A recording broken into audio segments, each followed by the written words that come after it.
Tweak IS. Compose your dream. Hello दोस्तों, कैसे आपका स्वागत है। हमारे चैनल द्वारा लगातार करंट अफेयर आपको क्लास प्रोवाइड कराई जा रही है। ये current affair UP PCS RO में का पेपर, शिक्षक भर्ती परीक्षा, दरोगा भर्ती परीक्षा, बीएसएससी सभी परीक्षाओं के लिए बहुत उपयोगी है। इसको देखिएगा और करंट अफेयर बिल्कुल डायग्राम के माध्यम से मैंने बताया है चीज़ों को बहुत अच्छे से, और इसको वीडियो को पूरा देखिएगा और वीडियो को लाइक कीजिएगा और चैनल को जरूर सब्सक्राइब कर लीजिएगा, जिससे इस तरह क्लास आपको लगातार मिलती रहे। हम लोग शुरू करते हैं सीधे क्वेश्चन की ओर।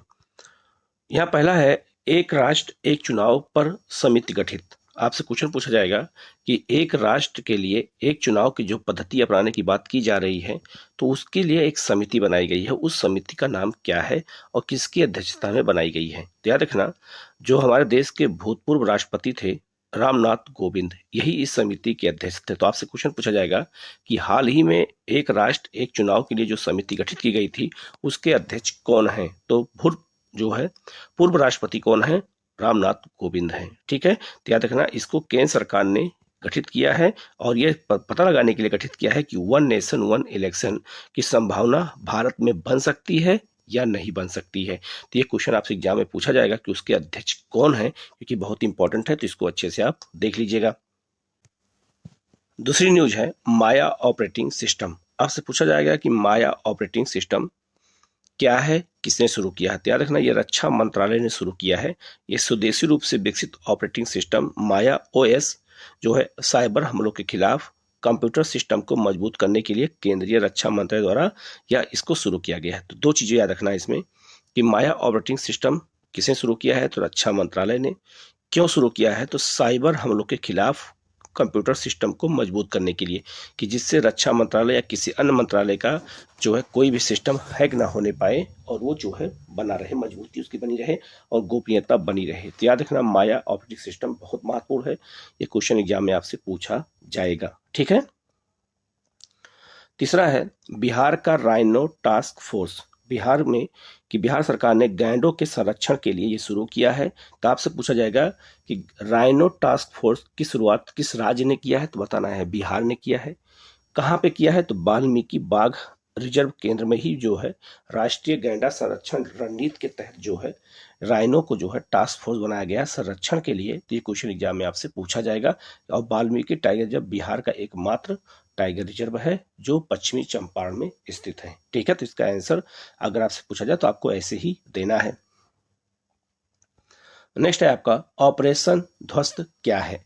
तो ऑपरेशन ध्वस्त जो है ये राष्ट्रीय जांच एजेंसी ने शुरू किया है। तो यूपी में, पंजाब, दिल्ली, हरियाणा, राजस्थान, महाराष्ट्र, गुजरात, चंडीगढ़ और मध्य प्रदेश में मई 2023 में आतंकवादी, गैंगस्टर और ड्रग्स तस्करों का गठजोड़ तोड़ने के लिए शुरू किया गया है। राष्ट्रीय जांच एजेंसी ने शुरू किया है, NIA ने शुरू किया है। ठीक है, इसका उद्देश्य है कि जो हमारे इन राज्यों में है, तो इन राज्यों में गैंगस्टर वार चलता है, ड्रग्स तस्करी होती है, आतंकवादी घटनाएं होती हैं, तो उस पूरे जाल को तोड़ देना है। ठीक है, ये काम शुरू किया है, राष्ट्रीय जांच एजेंसी ने किया है, याद रखना। ठीक है, तो इसका उद्देश्य वही है कि यहाँ इन क्षेत्रों में जो गैंगस्टर पाए जाते हैं, जो आतंकी संगठन गठजोड़ हैं, उनको तोड़ना है और उनको समाप्त करना है, क्योंकि ये एक तरह से देश के लिए खतरा है। नेक्स्ट आपका भारत सरकार के प्रमुख ऑपरेशन। यहाँ से जो है 100% कोई ना कोई क्वेश्चन रहेगा ही। तो पहला है ऑपरेशन गंगा। तो रूस यूक्रेन युद्ध के समय शुरू किया गया था, जब वहां पे जो युद्ध चल रहा है, तो उसमें जो भारतीय फंसे थे उनको निकालने के लिए। तो जितने भी ऑपरेशन शुरू किए गए हैं ये भारत सरकार द्वारा, ये विदेशों में शुरू किए गए हैं भारतीयों को खास करके बचाने के लिए।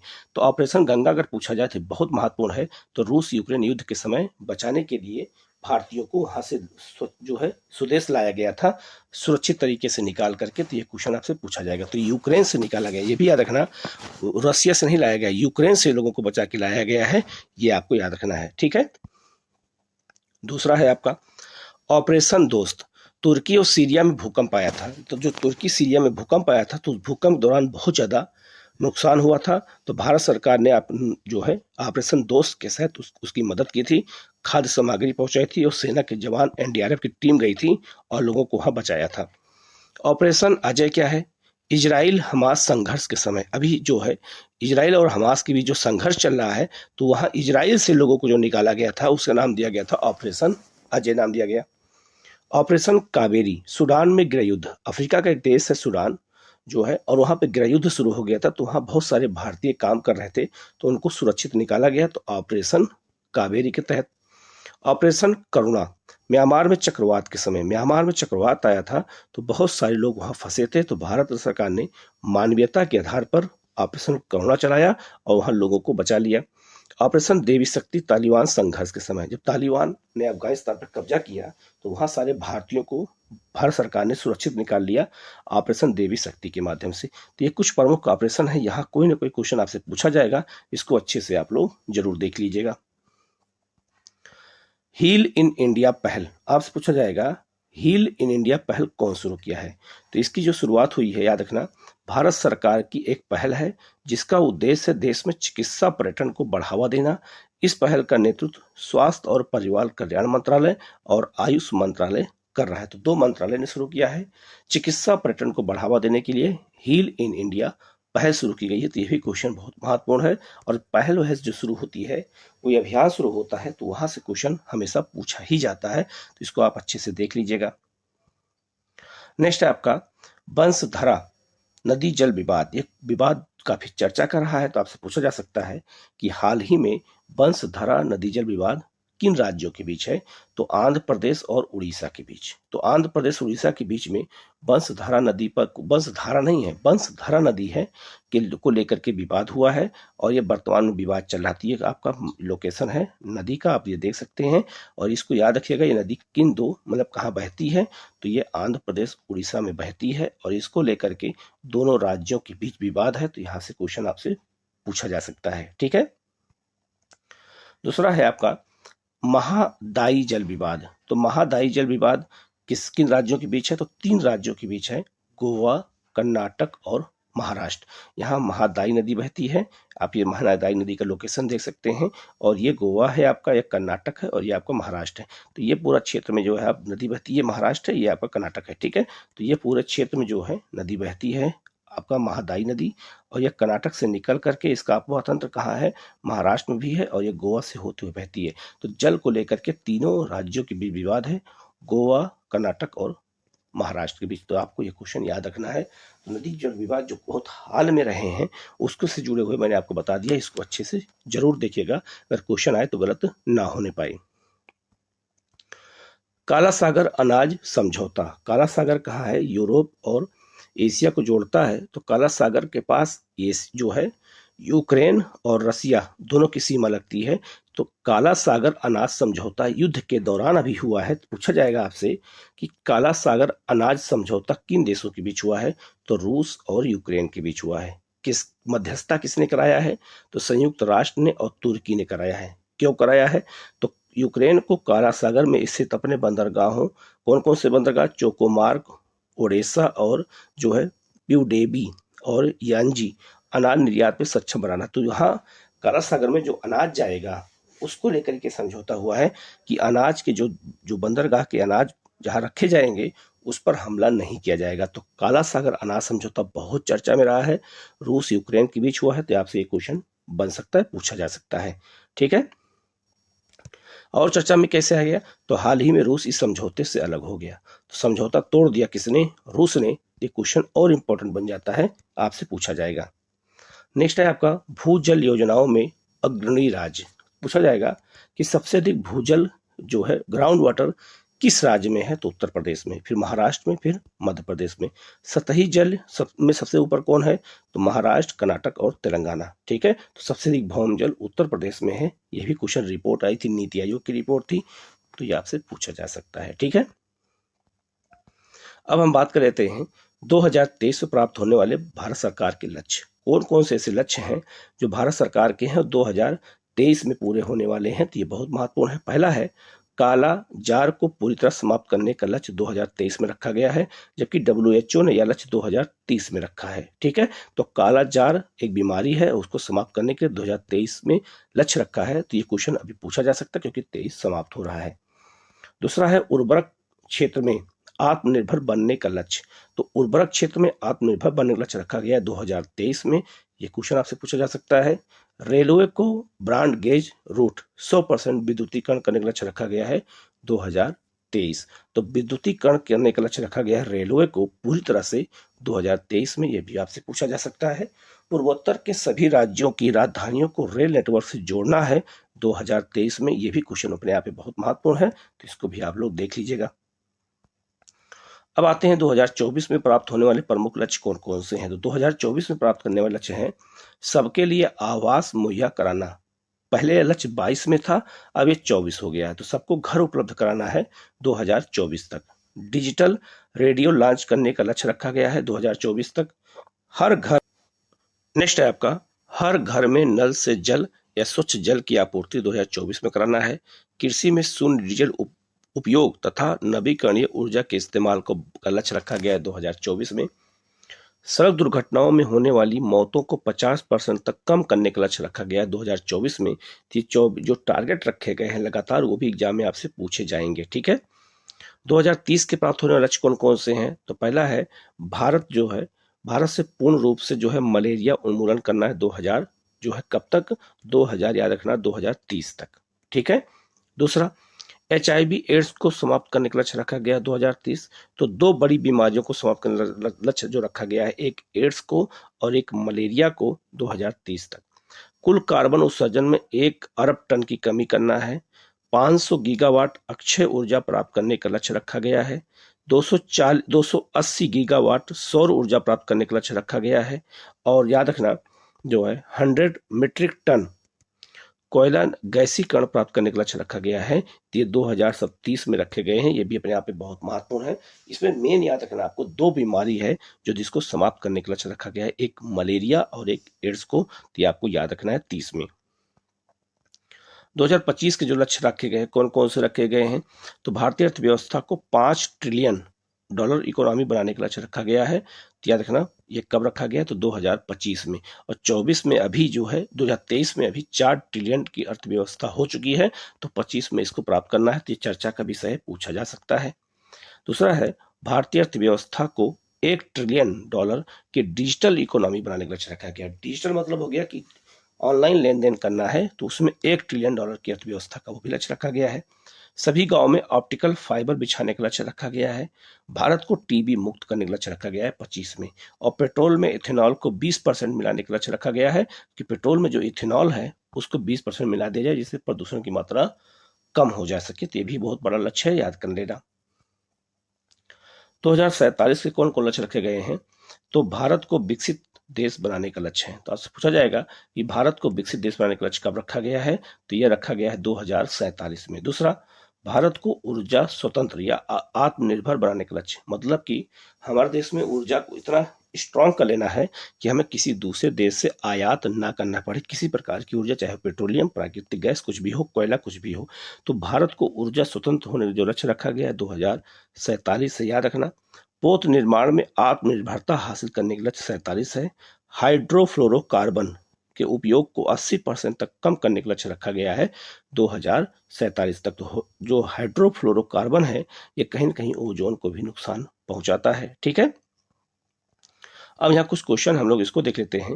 लिखा है इंटरनेशनल माइग्रेशन आउटलुक 2023 के अनुसार 2021 से 2022 में आर्थिक सहयोग और विकास संगठन देशों में सबसे अधिक अंतरराष्ट्रीय प्रवाह किस देश में हुआ है।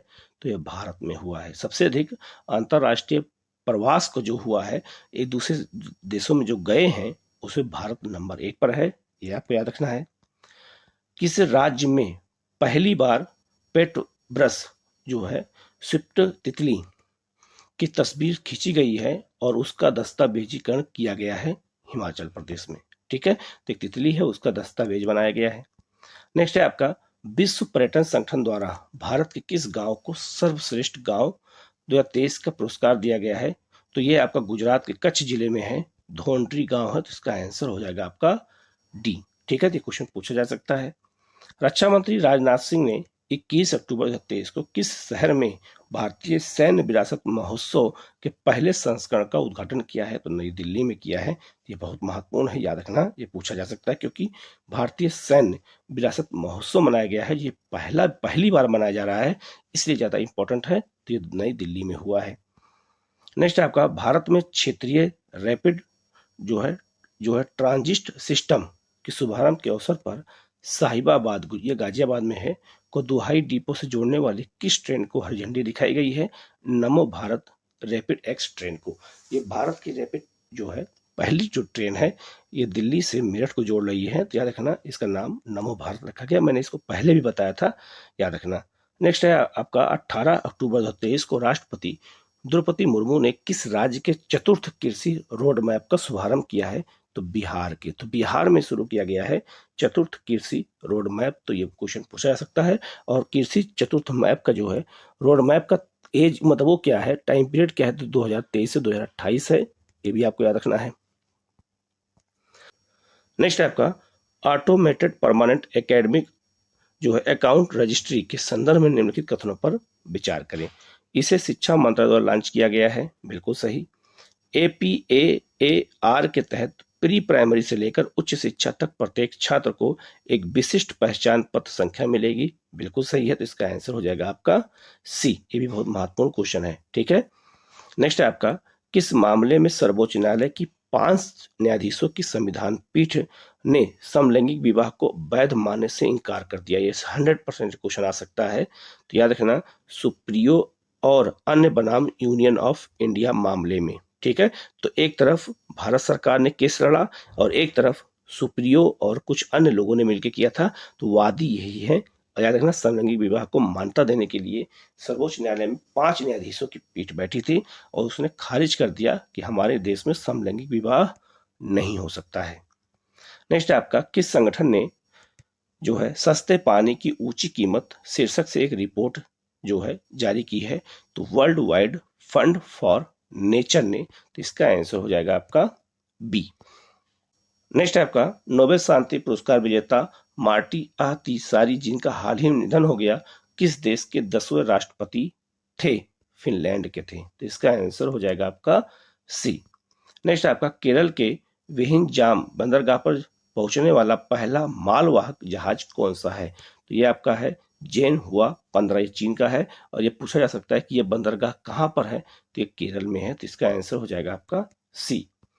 नेक्स्ट आपका हेपेटाइटिस सी के उन्मूलन की दिशा में WHO द्वारा गोल्ड टियर का दर्जा हासिल करने वाला पहला देश कौन बन गया है? तो मिस्र बन गया है। ये भी बहुत महत्वपूर्ण, याद रखना, ये पूछा जा सकता है कि गोल्ड टियर का दर्जा किसको मिला है हेपेटाइटिस सी के उन्मूलन में। तो ये बहुत महत्वपूर्ण है, ये पूछा जा सकता है। ये भी पूछा जा सकता है कि किस बीमारी को देखते हुए गोल्डन टियर अवार्ड मतलब दर्जा दिया जाता है? तो वो आपका हेपेटाइटिस सी है। और किसको मिला है? तो ये मिस्र को मिला है। तो इसका आंसर हो जाएगा आपका ए। नेक्स्ट आपका विदेश मंत्री एस जयशंकर ने अक्टूबर 2023 में किस शहर में नोबेल पुरस्कार विजेता लेखक कवि रविन्द्रनाथ टैगोर की प्रतिमा का आवरण किया है? तो रविन्द्रनाथ टैगोर की प्रतिमा का आवरण विदेश मंत्री ने किया है। कहाँ पे किया है? तो बाक हिन सिटी वियतनाम में किया है। ये भी 99% क्वेश्चन पूछा जा सकता है कि रविन्द्रनाथ टैगोर की प्रतिमा अभी हाल में कहाँ लगाई गई है? तो वियतनाम में लगाई गई है। तो इसका आंसर हो जाएगा आपका जो है डी। नेक्स्ट आपका 16 अक्टूबर 2023 को भारत ने किस देश के साथ अपनी पहली 2+2 विदेश और रक्षा वार्ता की है? ब्रिटेन के साथ की है। तो भारत ब्रिटेन के अलावा जो है अमेरिका, ऑस्ट्रेलिया, जापान, रूस और अमेरिका जो है इन सब देशों के साथ करने लगा है। तो यह भी ब्रिटेन के साथ भी शुरू कर दिया है, ठीक है। और याद रखना 2+2 में जो है 2 मंत्री होते हैं। कौन कौन से? तो 2 मंत्री हैं विदेश और रक्षा मंत्री। नेक्स्ट क्वेश्चन है विश्व स्वास्थ्य शिखर सम्मेलन 2023 का आयोजन कहाँ किया गया था?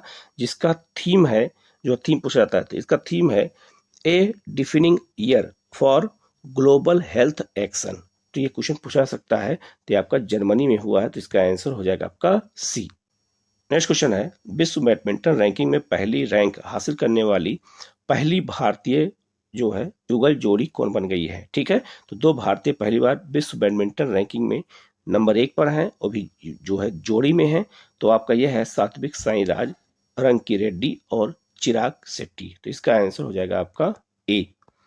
नेक्स्ट है आपका महिला हॉकी एशियाई चैंपियन ट्रॉफी 2023 का शुभारंभ शुभंकर क्या है? शुभंकर किसे कहते हैं? शुभंकर क्या है? जूही एक हथिनी का नाम था। तो इसका आंसर हो जाएगा ए।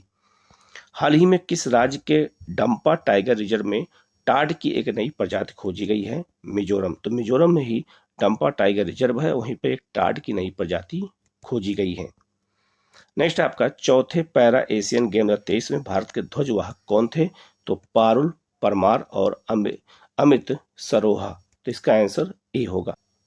नेक्स्ट क्वेश्चन है, भारत में पहली बार तिलापिया प्रो वायरस TIPB किस राज्य में देखा गया है? तो तमिलनाडु में देखा गया है। तो ये वायरस पूछा जा सकता है, तो इसका आंसर हो जाएगा सी। इसरो ने किस वर्ष तक अंतरिक्ष में स्वदेशी स्टेशन केंद्र स्थापित करने का लक्ष्य रखा गया है?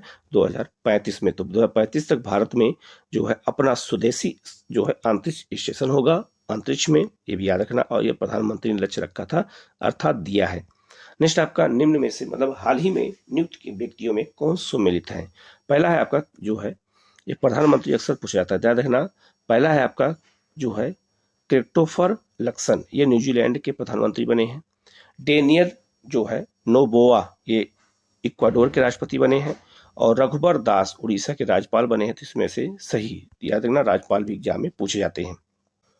नेक्स्ट क्वेश्चन है, हाल ही में इंस्टीट्यूट ऑफ डायरेक्टर्स द्वारा किस संस्था को आपदा प्रबंधन में गोल्डन पीकॉक पुरस्कार से सम्मानित किया गया है?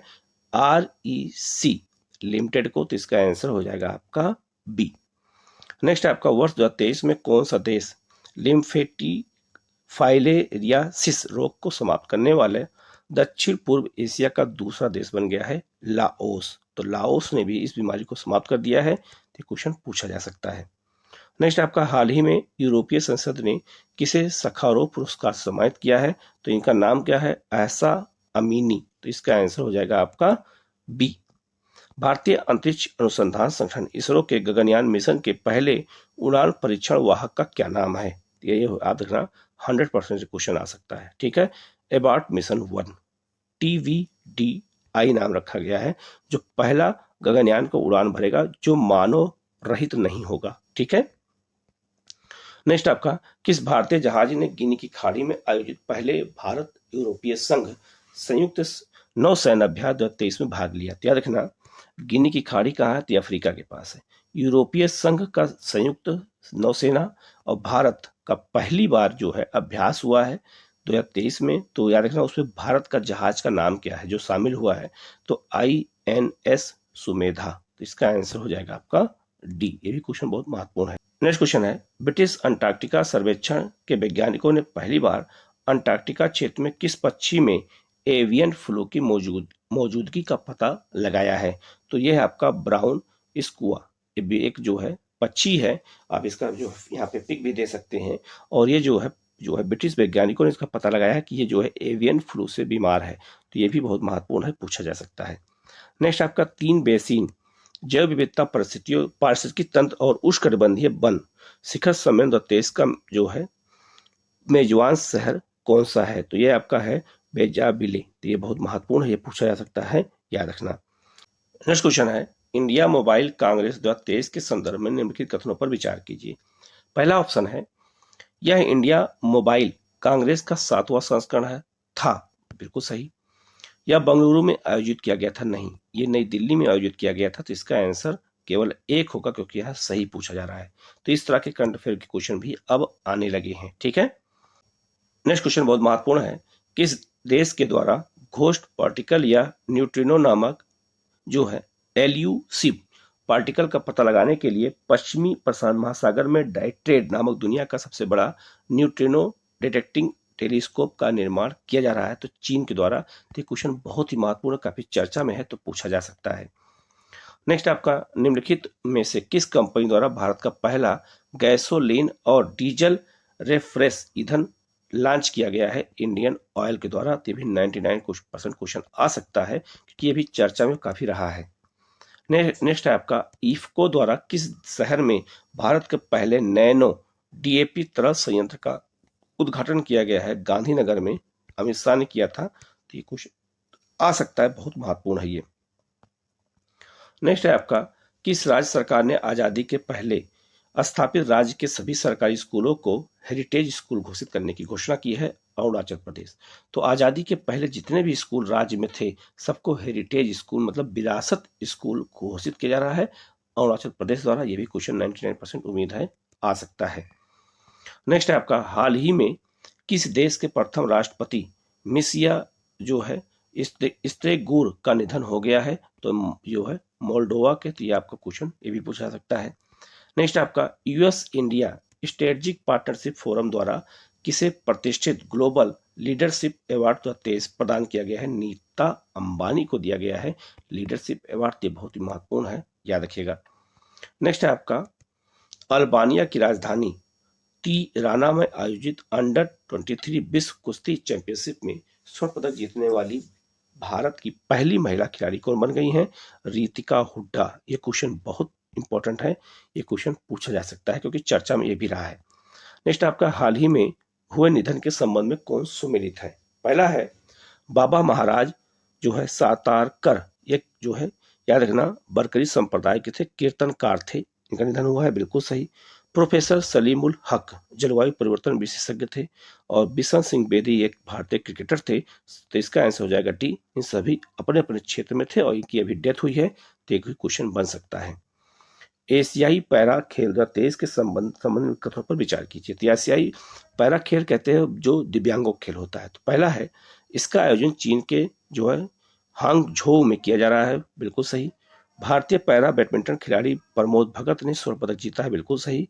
भारतीय एथलीट सुमित जो है अंतिल ने भाला फेंक में स्वर्ण पदक जीता है, बिल्कुल सही है, तो इसका आंसर हो जाएगा सी। तो ये याद रखना, अगर पैरा खेल कहीं दिखाई दे तो समझ लीजिएगा कि यह खेल विकलांगों का है, ठीक है, दिव्यांगों का है। नेक्स्ट है आपका अक्टूबर 2023 में हुई घोषणा के अनुसार देश का पहला नौसेना शौर्य संग्रहालय किस शहर में बनाया जाएगा?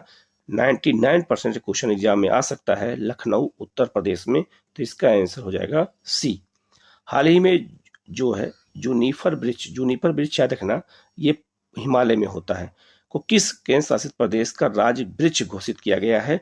तो ये जम्मू लद्दाख का घोषित किया गया, तो ये बहुत महत्वपूर्ण याद रखना। और जूनिपर वृक्ष जो होता है ये हिमालय में पाया जाता है, ये भी बहुत महत्वपूर्ण है।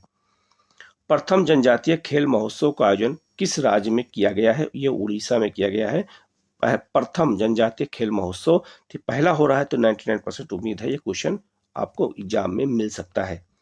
नेक्स्ट है आपका हाल ही में भारत के किस न्यायाधीश को अमेरिका के प्रतिष्ठित हार्वर्ड लॉ स्कूल ने अपने सर्वोच्च पेशेवर सम्मान जो है अवार्ड फॉर ग्लोबल लीडरशिप से सम्मानित किया है? तो ये चंद्रचूड़, DY चंद्रचूड़ को जो भारत के जो सर्वोच्च न्यायालय के मुख्य न्यायाधीश हैं, ये उनको ये अवार्ड मिला हुआ है। नेक्स्ट आपका हाल ही में उत्तर प्रदेश का पहला मिशन शक्ति कैफे किस जिले में खोला गया है? तो ये गोंडा में खोला गया है। ये आपका अयोध्या के बगल गोंडा जिला है, वहीं पर खोला गया है उत्तर प्रदेश का पहला शक्ति कैफे। अमेरिकी अंतरिक्ष एजेंसी नासा के जो है मॉक्सिक ने किस ग्रह पर सफलतापूर्वक ऑक्सीजन उत्पन्न किया है? मंगल पर। 99% क्वेश्चन एग्जाम में आएगा कि ऑक्सीजन की उत्पत्ति कहाँ की गई है, तो ये मंगल पे की गई है। नेक्स्ट क्वेश्चन है हाल ही में नियुक्त हुए व्यक्तियों के संबंध में कौन सुमेलित है? पहला है सुल्तान इब्राहिम सुल्तान सिकंदर, ये मलेशिया के नरेश थे, इनका डेथ हुई है। इंद्रमणि पांडे बिम्स्टेक के महासचिव थे, बिम्स्टेक एक संगठन है, ठीक है, जो बंगाल खाड़ी से लगने वाले देश हैं उनकी सीमा जो लगती है वो। रॉबर्ट फिको ये स्लोवानिया के प्रधानमंत्री हैं, तो उपयुक्त में से सभी। तो आजकल ये भी क्वेश्चन पूछा जाने लगा है जो बहुत किसी देश के किसी राष्ट्रपति या प्रधानमंत्री की डेथ हो जाती है वो भी। मध्य प्रदेश के जो है संस्कृति विभाग ने साल 2022 के राष्ट्रीय किशोर कुमार सम्मान और राष्ट्रीय लता मंगेशकर सम्मान की घोषणा की। इसके संबंध में कौन सा कथन सत्य? तो आपसे ये भी क्वेश्चन पूछा सकता है कि किशोर पुरस्कार और लता मंगेशकर पुरस्कार कौन देता है? मध्य प्रदेश। 2022 में का राष्ट्रीय किशोर कुमार पुरस्कार अभिनेता धर्मेंद्र को दिया गया, बिल्कुल सही। लता मंगेशकर पुरस्कार के लिए संगीत निर्देशक उत्तम सिंह का चयन किया गया, तो बिल्कुल सही। इसका आंसर हो जाएगा आपका सी। नेक्स्ट आपका हाल ही में पहली ग्लोबल स्टॉक टेक की जो है सिंथेसिस रिपोर्ट किसके द्वारा जारी की गई है? तो ये UNFCCC के द्वारा जारी की गई है, तो इसका आंसर हो जाएगा आपका सी। नेक्स्ट आपका दुनिया का सबसे ऊंचा जो है लड़ाकू हवाई क्षेत्र कहाँ विकसित किया जा रहा है? लद्दाख में। ये भी बहुत महत्वपूर्ण क्वेश्चन है, पूछा जा सकता है। नेक्स्ट आपका जो है ग्लोबल फिनटेक फेस्टिवल में किस संस्थान ने फेस जो ऑथेंटिकेशन सिस्टम लॉन्च किया है? तो UIDAI द्वारा, तो इसका आंसर हो जाएगा बी। तो ये बहुत महत्वपूर्ण 50 क्वेश्चन थे, इसके अलावा बहुत सारे डायग्राम के माध्यम से मैंने बताया है। सारे क्वेश्चन को से देख लीजिएगा, कहीं कोई डाउट होता है कमेंट करके पूछिएगा, उसका जवाब आपको दिया जाएगा। Okay, thank you.